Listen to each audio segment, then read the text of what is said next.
Welcome to the Dr. Donna podcast, here on the Experience of the Soul podcast channel. Innovative, evidence-based recovery that helps to identify intergenerational trauma, allowing for freedom and embracement of the healing process. Today, episode 134, Gray Rocking. And now your host, Dr. Donna Bevan-Lee. And this is Dr. Donna Bevan-Lee. Welcome to my podcast. I hope that everybody's been having a good summer. I know that if you are, under a heat dome, you might be trying to find a podcast to listen to or read a good book or, it's a tough time, but summer will be over and then everybody will be griping about the winter. So anyway, that's life on the planet. Today, I want to talk about a concept that I read about on one of my news things, and it's called gray rocking. And when I thought about doing this, I was asking Dave, my producer, if he'd ever heard of it, and he had, and he's used it, and he thinks it's very useful. In the world that, in which I live, which is recovery from childhood trauma and trying to engage your adult. I think it's called the best boundary ever. But gray rocking works. And so I'll describe what it is.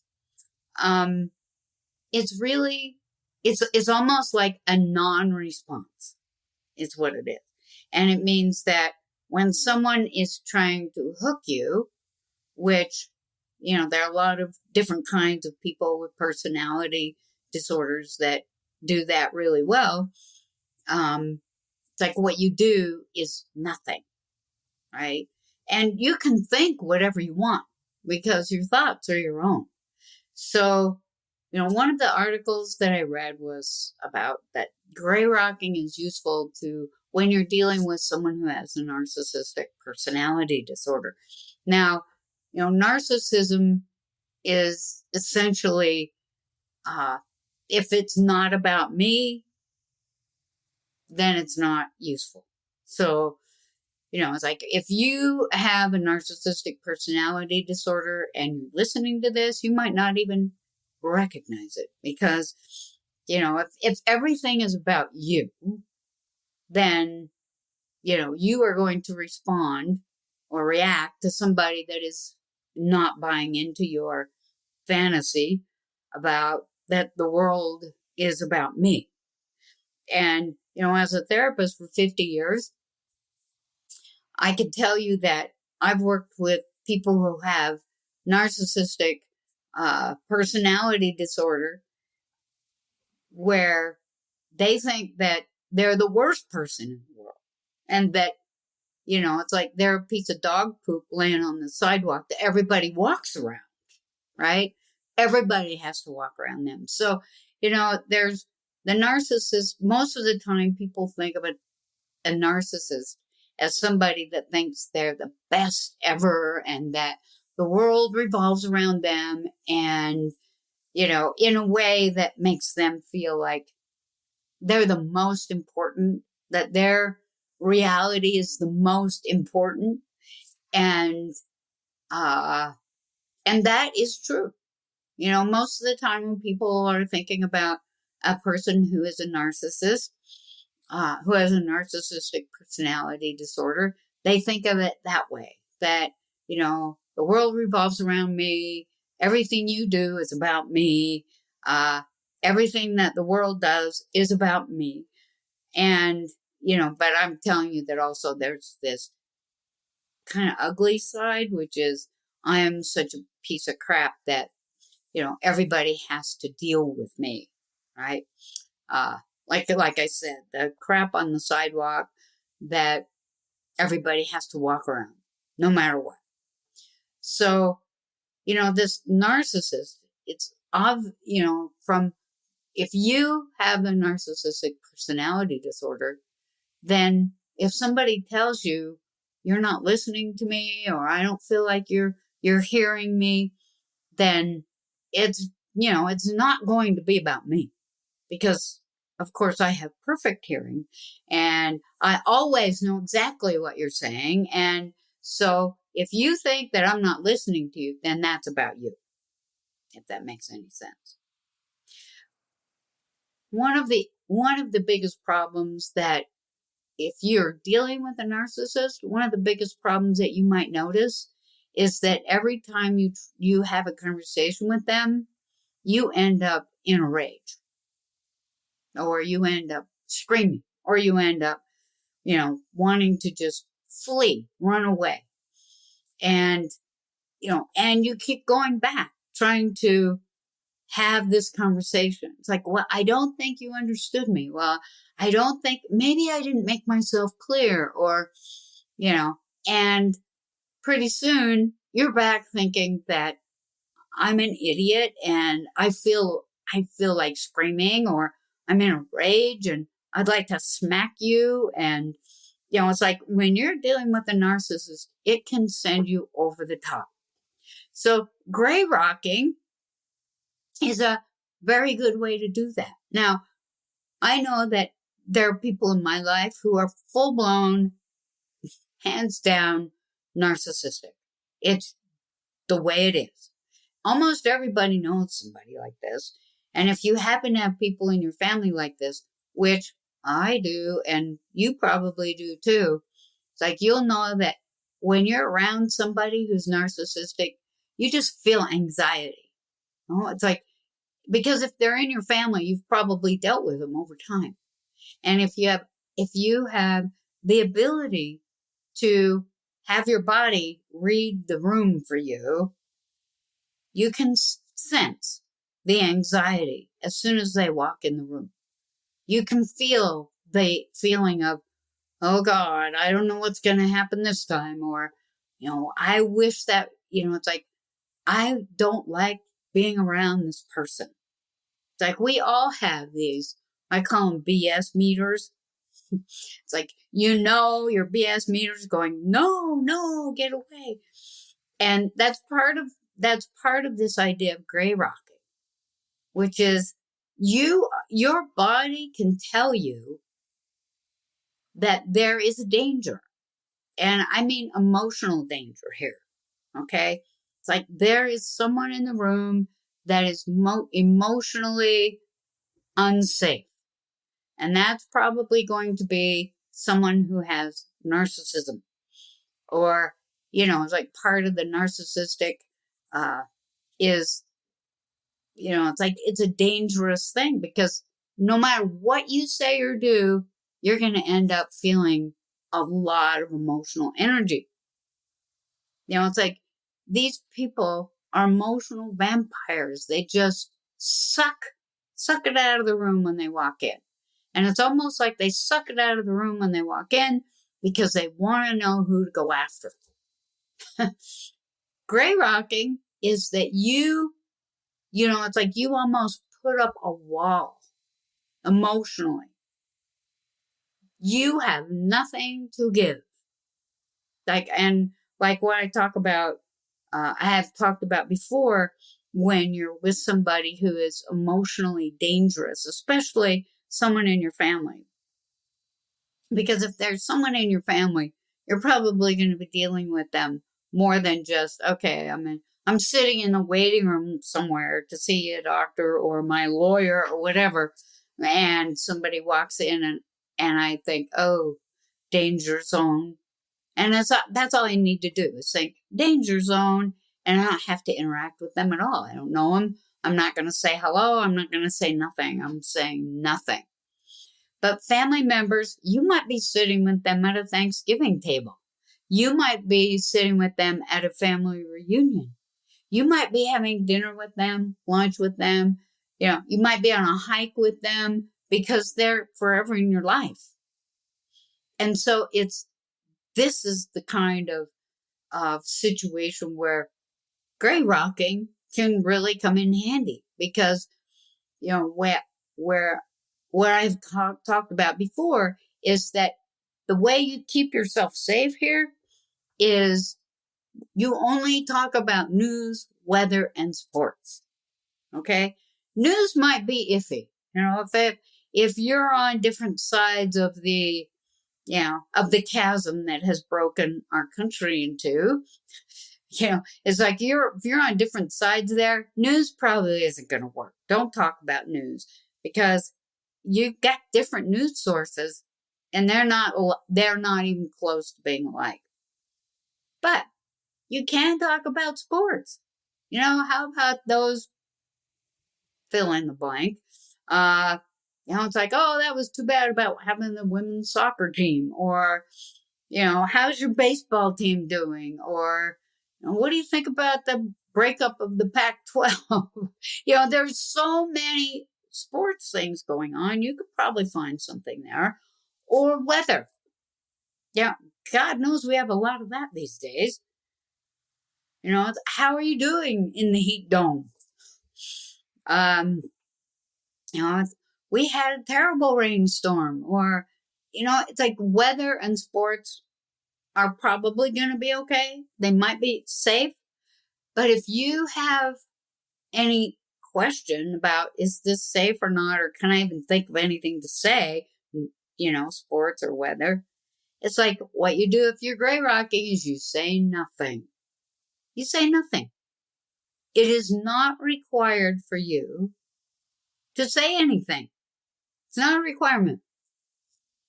And if you're saying nothing, you are not feeding the flames for the narcissist. You are just, and they'll be over there kind of like, okay, I'm going to bait you, because they do. They bait you. They might say something that sounds really harmless.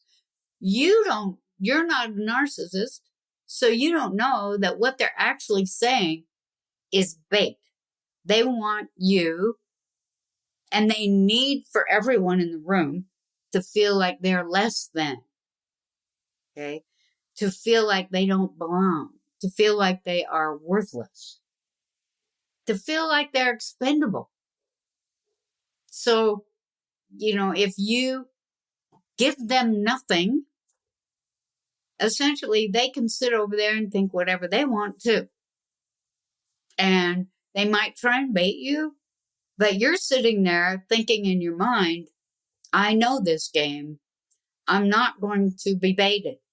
Now, you might get really smart about this, and you might actually know the game.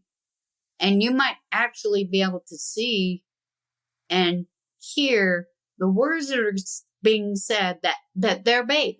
That this person is just trying to get you to connect with them so that they can, zap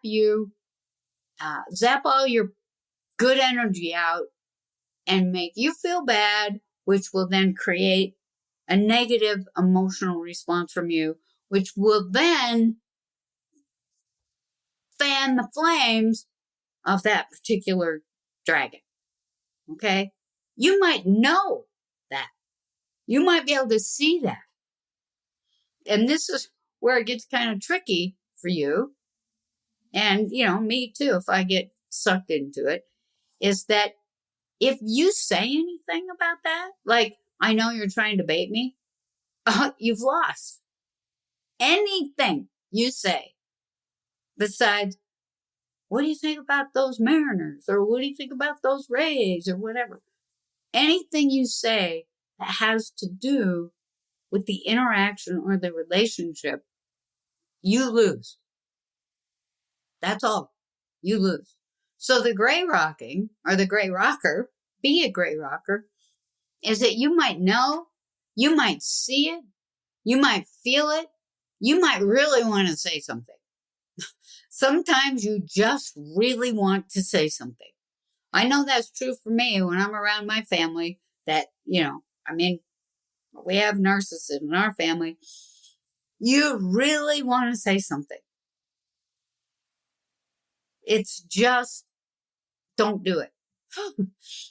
It's like, put that little wall up in front of you, or zip your lips shut, or whatever. Leave the room. Go outside if you need to. If you need to say it out loud just to get it out, Go in the bathroom. Go outside. Say it quietly. Now it's out. Okay? It takes energy to be a gray rocker. Because, you are, there they are in your face. And you are trying to just be quiet and not give them anything. Okay? That means you're just, it's like stone face. You're not laughing, you're not smiling, you're not doing anything. You're just sitting there. And, they might be actually trying to bait you.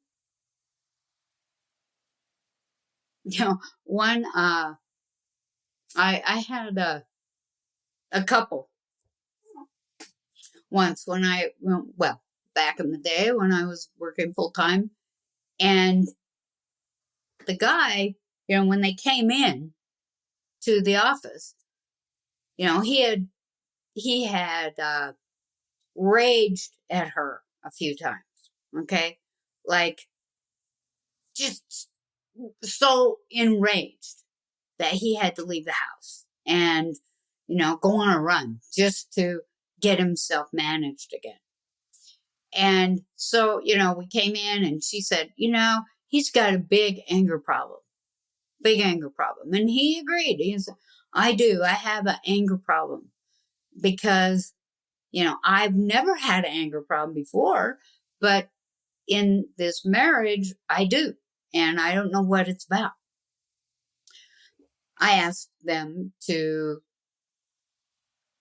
give me an example of, what had happened, like the most recent one that made them decide they needed to come and see me.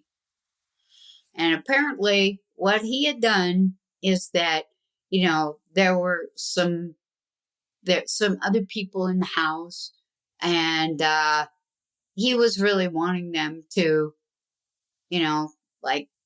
butt out of a conversation that they were having about what they were going to be doing in a situation. So they're having a conversation, and they have other people in the house who are giving their 2 bits. Now, the 2 bits happen to be about negative about him. And so at some point, he yelled at them all to just be quiet, leave the house. What are you doing here anyway? Blah, blah, blah.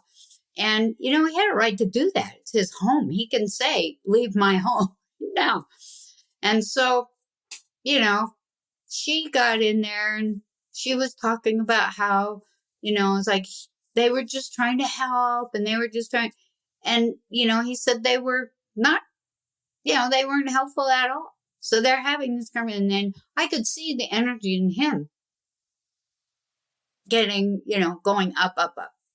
And she kept defending them and talking about how, and he just said, they don't need to be in our conversations. And he was just starting to get really angry. And so I said, I'm going to talk to you about boundaries right now. I said, first of all, it is my belief that when you have a home, you can decide who's going to be there and who's not going to be there. You should not have to defend yourself in your own home.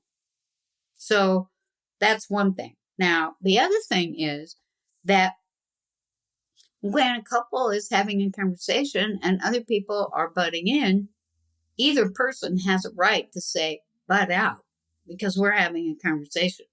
And when the person that is, like the loner in the group, which is the one saying butt out, it's like if you are married to that person, then all of a sudden your insides are saying, I don't count here.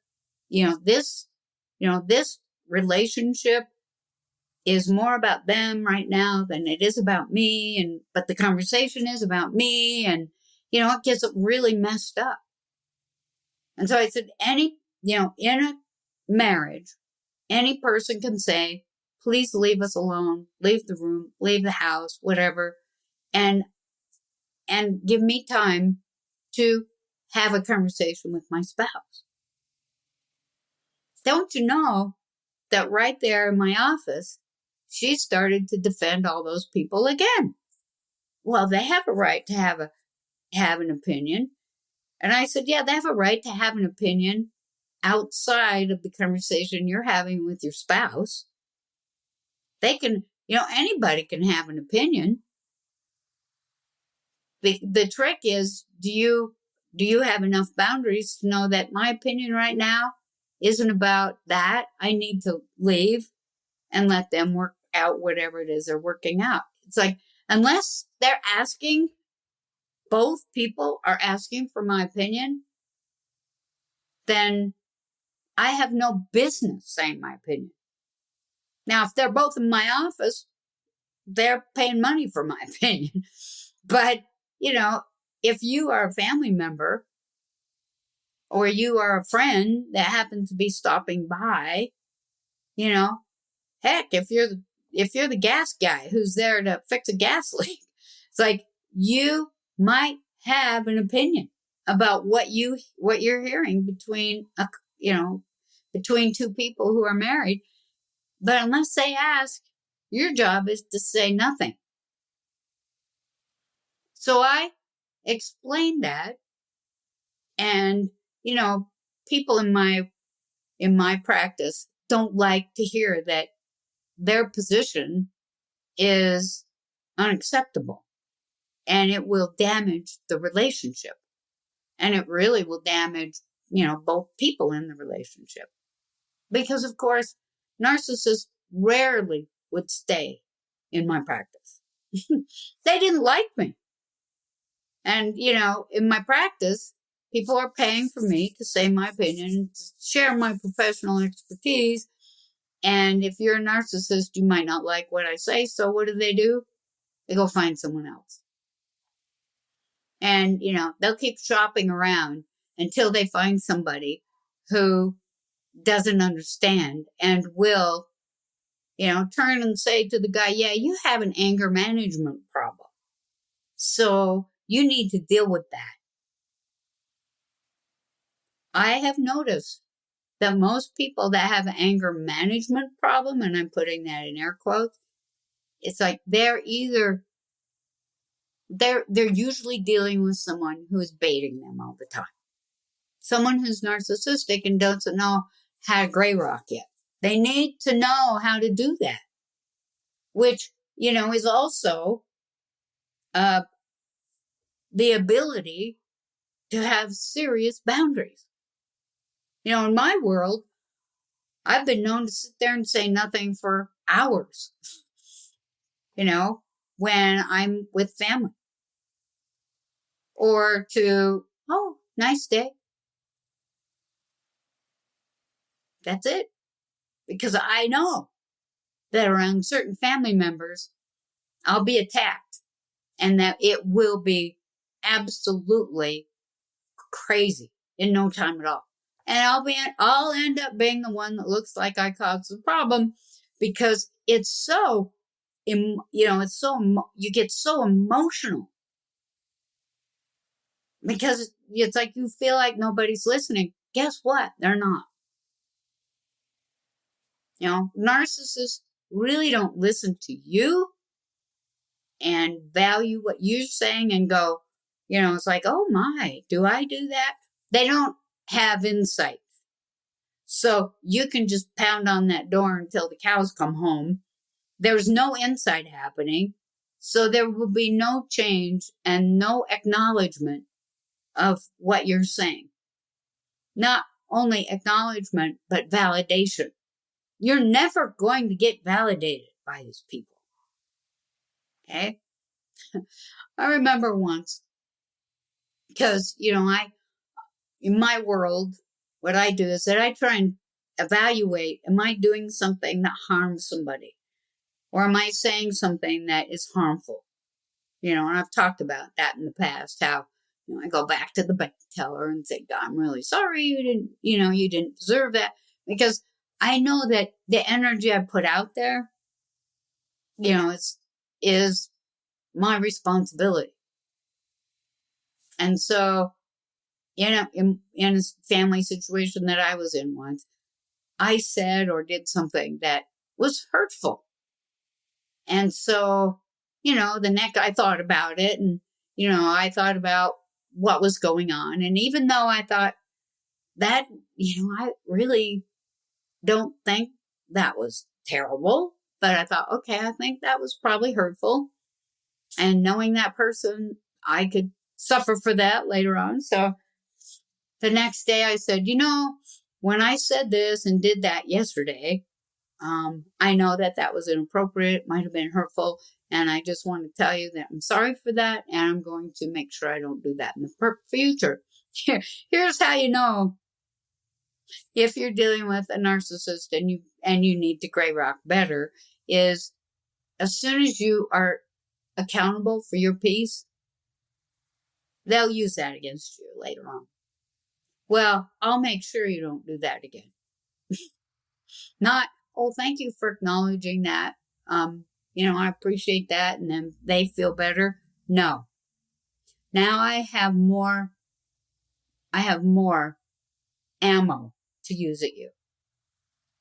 So gray rocking, quiet. Just don't say anything. Keep your emotions, I'm putting my hands over my chest right now. Keep your emotions tightly connected to your insides and you'll be safe. That's what it's all about. Gray rocking, super boundaries, keeps you safe. And you know that you're doing it well when you're quiet. Silence is the best way to manage that kind of situation. Because you already know that no matter what I say, no matter what I do, I'm going to end up with fingers pointing at me because I might have had an explosion. Well, if I'm keeping my emotions tightly in my chest, where, if I need to go out and bat a few balls around after I leave, that's fine. But right now, I just need to keep myself what I call super self-contained. That means I'm gray rocking. I'm just sitting there. I'm not responding. I'm not reacting. And that's how I'm keeping myself safe. This isn't about making their life problems. It's about me keeping safe. So, look it up, read about it. It's pretty interesting. And you might say, oh, well, Dr. Bevan-Lee's talked about these boundaries before. That's what she thinks boundaries are. And, I don't care what you call it. If you can do it, you'll feel better. Thank you for listening to the Dr. Donna podcast here on the Experience of the Soul podcast channel. This channel is made possible because of listeners just like you. If you would like to support the channel with your tax-deductible contribution on an ongoing basis or through a one-time gift, head over to experienceofthesoul.com/support. The Dr. Donna podcast is copyright 2023 Dr. Donna Bevan-Lee, all rights reserved. Our theme music is composed by Dave Croft and used with permission. The Experience of the Soul podcast channel is a production of 818 Studios.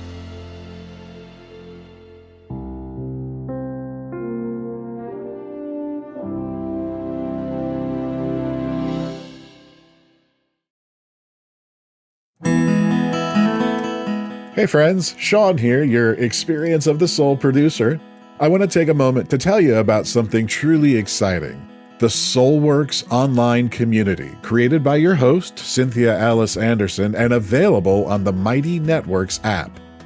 If you're looking for a place where you can explore your spiritual path, connect with others, and grow in a meaningful way, then this is for you.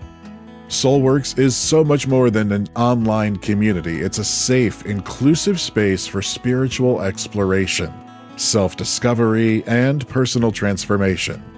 Inside the community, you'll find everything from uplifting spiritual studies to soul-centered growth practices, meditations, affirmations, and so much more.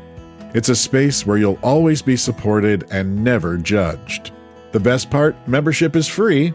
You'll have access to powerful resources, inspiring content, and a supportive group of like-minded people who are all on their own unique spiritual journeys. And if you're ready to dive deeper, there are premium options available to enhance your experience with a live Monday night talk series and extended, deeper meditations. If you're seeking a place to connect, grow, and nurture your soul? We would love to have you join us in the SoulWorks community and see where this journey can take you. Visit my.soulworkscommunity.com today.